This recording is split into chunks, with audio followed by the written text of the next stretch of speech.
ஆண்டவர் இயேசு கிறிஸ்துவில் அன்பு தாய் லூர்து அன்னையில் மிகவும் பிரியமான நம்பிக்கையாளரான என் சகோதர சகோதரிகளே, அன்பார்ந்த குழந்தைகளே, அருள் சகோதரிகளே, அருள் சகோதரர்களே,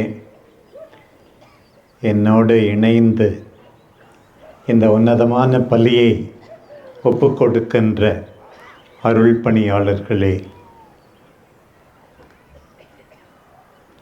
நாம் எல்லாரும் இறைவனுக்கு இடைவிடாமல் நன்றி கூற வேண்டும். நாம் பெற்றுக்கொண்ட உயிருக்காக, நம்முடைய கத்தோலிக்க நம்பிக்கைக்காக, நம்முடைய உருவாக்கத்துக்காக, நம்முடைய அன்பான குடும்பங்களுக்காக இதுநாள் வரை நம்மை பராமரித்து பாதுகாக்கின்ற அன்பு இறைவனுக்காக நாம் நன்றி கூற வேண்டும். இன்றைய இரண்டாவது வாசகம் எபேசியருக்கு பவுல் எழுதிய திருமுகத்திலிருந்து. அவரோடு இணைந்து நன்றி கூற இந்த நேரத்தில் உங்களை நான் அழைக்கிறேன். நான் நன்றி கூறுகிறேன், ஒன்றுமில்லாத என்னை இந்த பொறுப்புக்கு ஆண்டவர் அழைத்தமைக்காக. நான் மட்டுமல்ல, இங்கே இருக்கிற நீங்கள் ஒவ்வொருவரும் நன்றி கூற வேண்டும். பவுல் சொல்லுகிறார், விண்ணகம் சார்ந்த ஆவிக்குரிய ஆசி அனைத்தையும் பொழிந்துள்ளார் என்று. ஒரு கோடீஸ்வரன் உங்கள் வாழ்நாளில் நீங்கள் மகிழ்ச்சியாக இருந்த நாட்கள் யாவை என்று அவரிடம் கேட்டபோது அவர் சொன்னாராம், டைஃபாய்டு ஜுரம் வந்து மருத்துவமனையில் 2 வாரம் இருந்தேன். அப்போது ஒரு நர்ஸ் எவ்வளவு பிரச்சனைகள் இருந்தாலும், தொந்தரவு இருந்தாலும், புன்முறுவலோடு, நம்பிக்கையோடு, விடாமுயற்சியோடு என்னை கவனித்து கொண்டாரே. அந்த நாட்கள்தான் என் வாழ்நாளிலே மிக மிக அருமையான நாட்கள் என்று சொன்னாராம். பாருங்கள்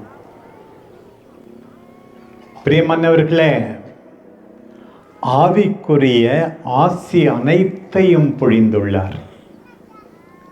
நம் வாழ்விலும் எத்தனையோ மகிழ்ச்சியான தருணங்கள்.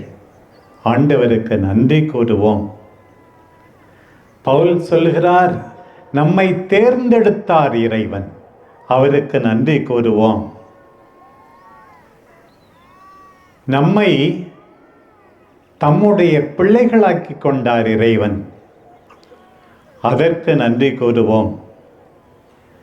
தன் மகன் வழியாக ஒப்புயர்வற்ற அருளை பொழிந்துள்ளார்.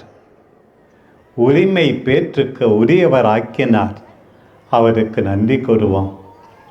2 முறை இந்த 2வது வாசகத்தில் மீண்டும் மீண்டும் சொல்லப்பட்டிருக்கிறது, அவரது பெயரை புகழ்ந்து பாடுகிறோம், அவரது மாட்சிமையை புகழ்ந்து பாடுவோம் என்று. ஒரு விதத்தில் நம்முடைய அன்பு தந்தை டிஏ பிரான்சிஸ் அவர்கள் இந்த கொண்டாட்டத்தை அமைத்திருப்பதே இறைவனை புகழ்ந்து பாட.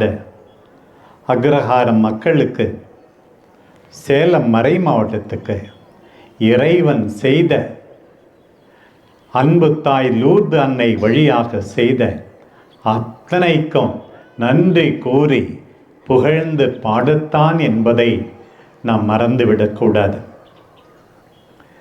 புகழ்ந்து பாடினால் மட்டும் போதாது, அழைப்பை, அருட்கொடைகளை, திறமைகளை உணர்ந்தால் மட்டும் போதாது. பவுல் சொல்லுகிறார், இன்றைக்கு நான் இங்கே வந்திருக்கிறேன் என்றால் அழைக்கப்பட்டது ஒரு சலுகை மட்டுமல்ல, தனி வரம் மட்டுமல்ல, அதை தாண்டி நாம் எல்லாரும் தூயோராக வேண்டுமாம், மாசற்றோராக வாழ வேண்டுமாம். பாருங்கள், become more holy. இந்த மலைக்கு ஏறி வரும்போது இருந்ததை விட இங்கிருந்து போகும்போது நாம் இன்னும் தூயோராக வேண்டும், நாம் இன்னும் மாசற்றோராக வேண்டும். இங்கிலீஷில் to become more holy and blameless. பூசைக்கு வந்தால் போதாது, ஜெபமாலை சொன்னால் போதாது, தேர் திருவிழாவில் பங்கெடுத்தால் போதாது. நம்முடைய அழைப்பு எதற்காக? மாதாவின் திருத்தலத்துக்கு வருவது எதற்காக? To become more holy, more blameless. பாருங்கள், அந்த இறைவனின் அன்பு சிறப்பான விதத்தில் நம்முடைய அன்பு தாய் வழியாக வெளிப்பட்டது. அன்றைக்கு பெத்லஹேமில் ஒரு குகையில் ஆண்டவர் பிறந்தார்.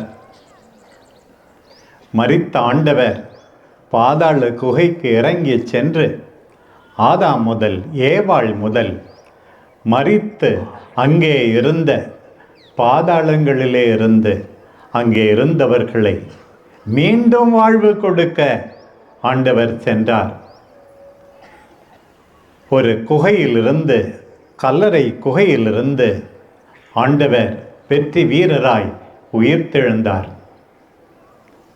1858ஆம் ஆண்டில் ஒரு குகையிலிருந்து உங்களுக்கு மீட்பு உண்டு, ஜெபியுங்கள், மனம் மாறுங்கள், உங்களோடு உங்களுக்காக நான் இருக்கிறேன் என்று ஒரு தாய் வழியாக மசபியல் குகையிலிருந்து நாம் அறிவிப்பை கேட்டோம். பாருங்கள், அந்த தாயின் அன்பை, இறைவனின் அன்பை போலத்தான் இன்றைக்கு நாம் கேட்டோம். முதல் வாசகத்தில் எசையா இறைவாக்கினர் நூலின் கடைசி அதிகாரம் நம்பிக்கை அளிக்கின்றது, இறைவனுடைய அன்பை எடுத்து சொல்கிறது. எருசலேமேல் அன்பு கொண்ட அனைவரும் அவளுடன் அகமகிழுங்கள். ஒரு விதத்தில் அந்த எருசலேம் நகரம் நம் அன்பு தாயாகத்தான் நான் பார்க்கிறேன்.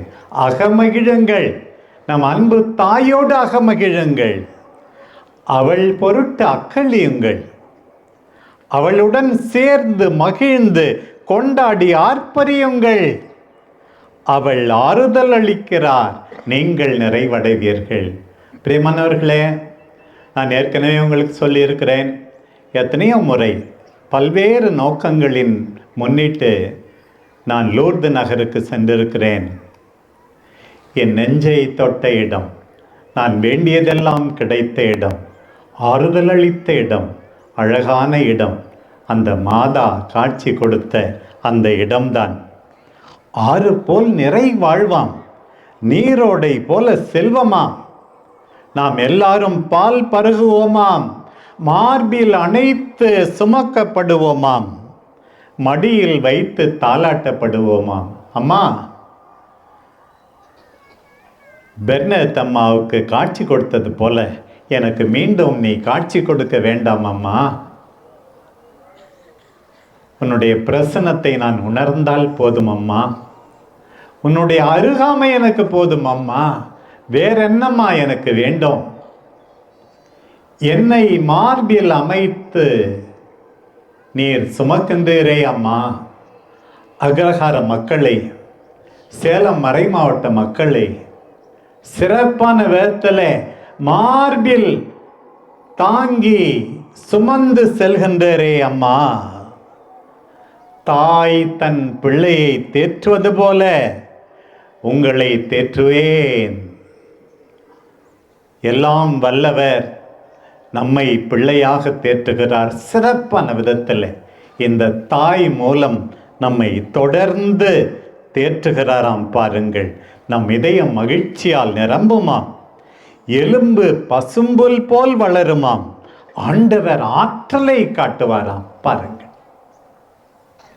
ஆண்டவரே, இன்றைக்கு இந்த உன்னதமான பலியில் பங்கெடுக்கிற எல்லா மக்களின் இதயமும் இந்த தாயால் அவர் வெளிப்படுத்துகின்ற உம்முடைய அன்பால் இதயம் மகிழ்ச்சியால் நிரம்பட்டும். எலும்பு பசும்புல் போல் வளரட்டும். சில பேர் சொல்லுவாங்க என்கிட்ட, இன்னும் ஆண்டவரே இப்படி அழைச்சி போயிட்டீங்க அப்படின்னு சொல்லுவாங்க. நான் சொன்னேன், இன்னும் ஒரே 84 கிலோ தான் இருக்கிறேன். நான் பிஷப் ஆகும்போது ஒரு 77 கிலோ தான் இருந்தேன். இல்லை, அதெல்லாம் எலும்பு வெயிட்டு அப்படின்னு சொல்கிறேன். அப்போவும் அழைச்சி போயிட்டேன்னு தான் சொல்கிறாங்க. சரி, நீங்கள் சொல்லுங்கள், எலும்பு பசும்புல் போல் வளருமாம். பாருங்கள், ஆண்டவருடைய அன்பை சுவைக்கும் போது, ஆண்டவரால் மீட்கப்படும் போது, அவருடைய அருகாமையை உணரும் போது எலும்பு பசும்புல் போல் வளருமாம். பாருங்கள், ஆண்டவருடைய ஆற்றலை நாம் பார்ப்போம். எவ்வளோ பேர் பயமுறுத்துறாங்க, உன்னை நான் பார்த்துக்கிறேன் பாரு, தீர்த்தறேன் பாரு. ஆண்டவர் இன்றைக்கு சொல்லுகிறார், என் ஆற்றலை நீ பார்ப்பாய், நான் உன்னோடு இருப்பேன், என் தாயின் வழியாக உனக்கு நான் சக்தி கொடுப்பேன் என்று சொல்லுகின்ற ஆண்டவரை பாருங்கள். பிரியமானவர்களே, இன்றைக்கு மீண்டுமாக அன்னையின் பரிந்து பேசுதலால் அன்றைக்கு நிகழ்ந்த கானாவூர் திருமணத்திலே நிகழ்ந்த அந்த அற்புதத்தை பற்றி வாசிக்க கேட்டோம். எத்தனையோ முறை நான் படித்திருக்கிறேன். நேற்று இதை பற்றி என்னவெல்லாம் சொல்லப்பட்டிருக்கிறது என்று பல மணி நேரம் ஆழ்ந்து சிந்தித்தேன். என்னுடைய மக்களாகிய உங்களோடு பகிர்ந்து கொள்ள வேண்டும் என்று.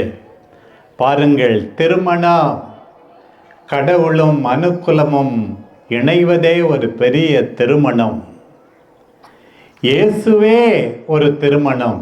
ஏனென்றால் இறை தன்மையும் மனித தன்மையும் அவரில் இணைவதால் திருமணம். 3ஆம் நாள் என்று சொல்லப்பட்டிருக்கிறது. உயிர்த்த ஆண்டவரை நமக்கு நினைவூட்டுகின்ற திருமணம். பாருங்கள், கானாவூர் கலிலேயா, உயிர்த்த ஆண்டவர் கலிலேயாவிலே காட்சி கொடுத்து சீடர்களை அனுப்புகின்றாரே. நாம் எல்லாரும் அனுப்பப்படுகிறோம் என்பதை மீண்டும் அந்த தாய் நமக்கு நினைவூட்டுகிறார்கள். உங்களுடைய கலிலேயாவுக்கு நீங்களும் போக வேண்டும்.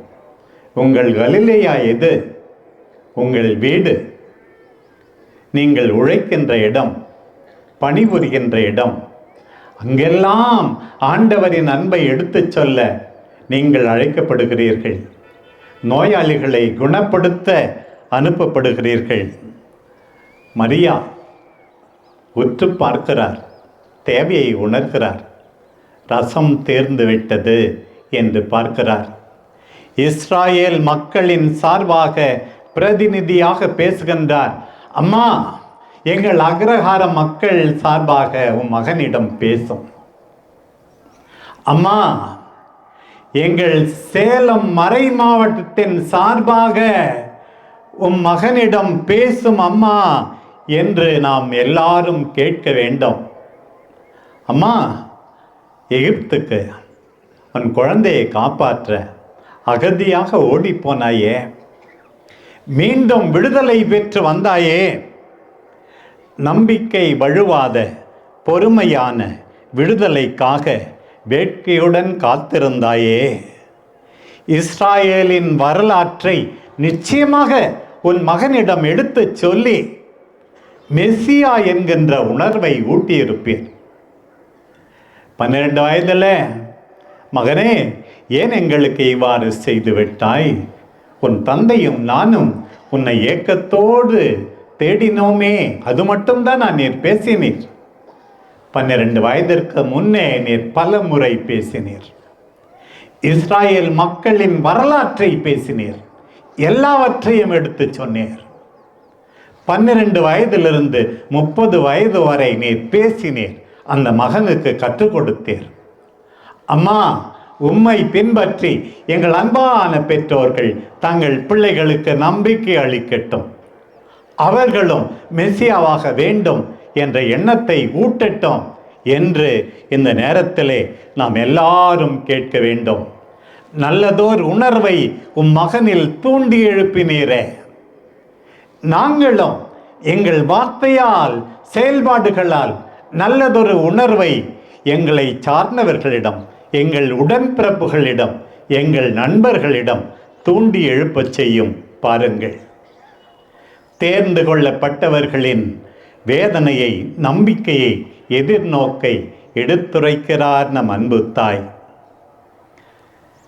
யூத திருமணம் என்றால் பல நாட்கள் கொண்டாடப்பட்டது. இடை நிறுத்தம் நன்றாய் இருக்காது. போகிறவங்களாம் திராட்சை ரசம்லாம் கிடையாதுன்னு அப்படியே திருப்பி போயிருந்திருப்பாங்க. கல்யாணம் பண்ணானா பாரு, சாப்பாடு கூட ஒழுங்கா இல்லை, எவ்வளவு கேவலமாக இருந்திருக்கும்.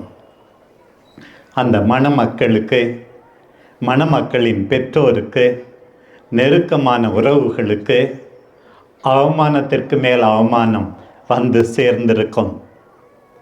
உரையாடல் முறிவு, உறவாடல் முறிவு, நெருடல், தனிமை எல்லாம் காத்திருந்தது. மகிழ்ச்சி இல்லை, நோக்கம் சரியில்லை, உறவு பாழாய் போகின்ற சூழ்நிலை, உயிரற்ற காய்ந்து போன எலும்பு அதனுடைய நிலைமைத்தான். மகனே, ரசம் தேர்ந்து விட்டது, நான் அக்கறை கொள்கிறேன் மகனே. என் அக்கறையை 30 ஆண்டுகளாக நீ பார்த்து கொண்டு தானே இருக்கிறாய்.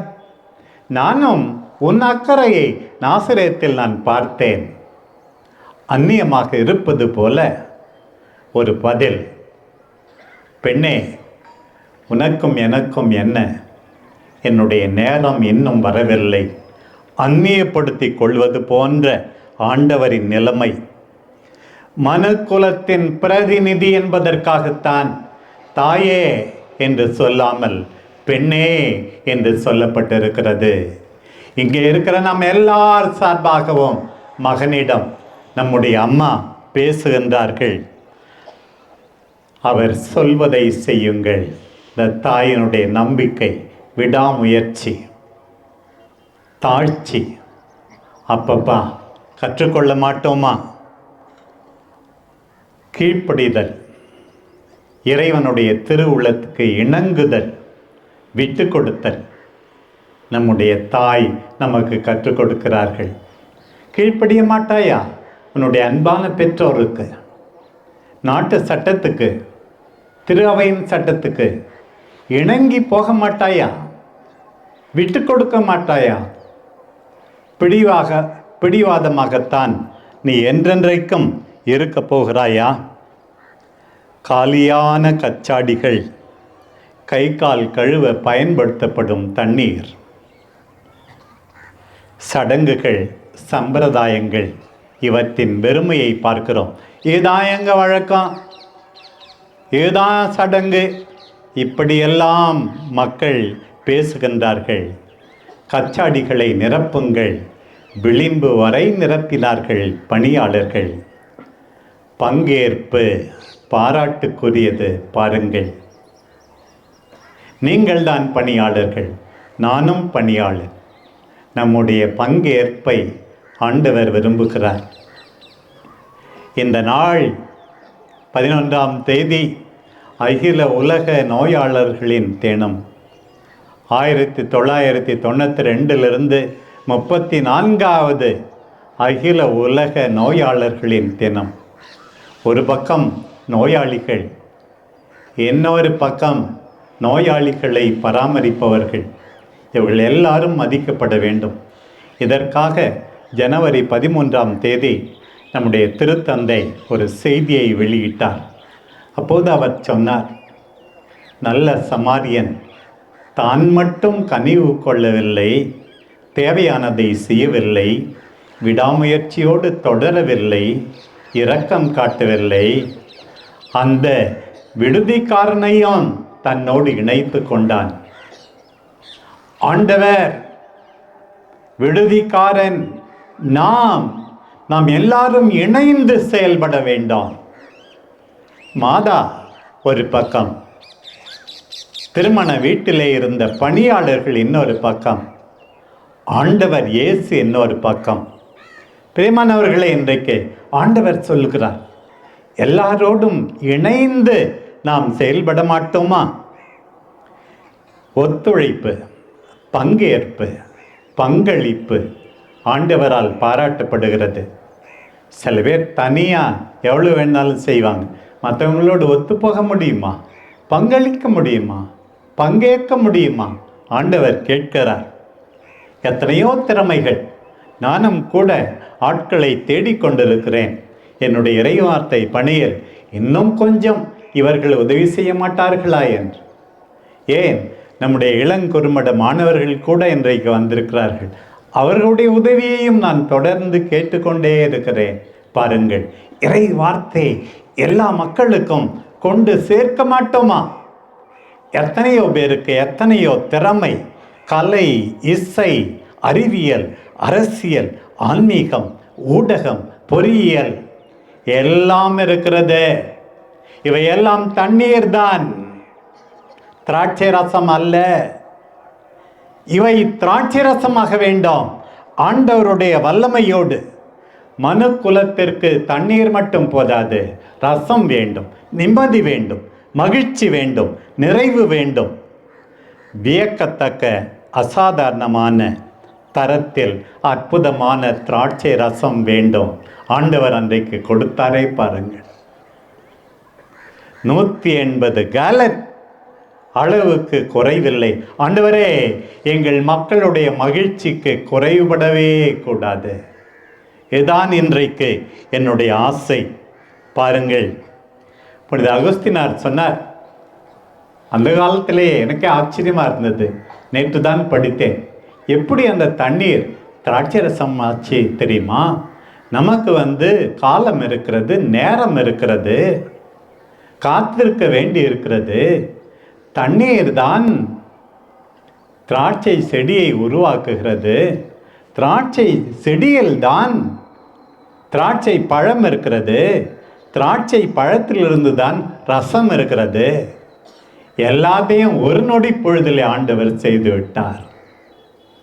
கவிஞன் சொன்னது போல, தண்ணீர் மங்கை தன் தலைவனை கண்டு வெட்கி சிவந்தாளம், திராட்சை ரசம் ஆகி போய்விட்டதாம்.